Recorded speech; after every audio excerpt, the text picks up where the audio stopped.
Ano ang mga pangunahing hakbang ng iyong kumpanya upang isulong ang gender equality? Um, sa aming kumpanya, merong mga ilang pangunahing hakbang na isinasagawa upang isulong ang gender equality.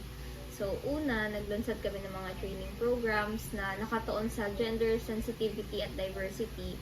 Ito ay upang mapalawak ang kaalaman ng lahat ng empleyado tungkol sa mga issue ng gender at upang itaguyod ang respeto at pagkakaintindi sa isa't isa.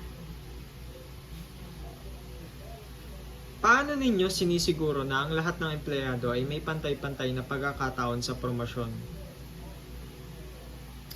Meron kaming malinaw na proseso para sa mga promosyon na nakabatay sa performance or kakayahan at hindi sa kasarian ng isang tao.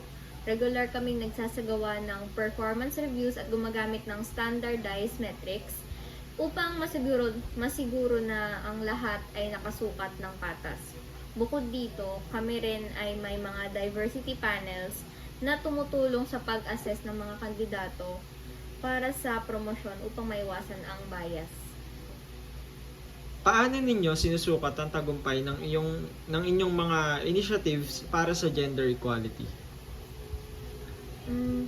Meron kaming mga regular na surveys at feedback sessions para sukatin yung opinion ng mga empleyado namin tungkol sa gender equality initiatives. So, tinitignan din namin ang data mula sa recruitment at promotion upang masuri kung merong pagbabago patungo sa pantay-pantay na representasyon.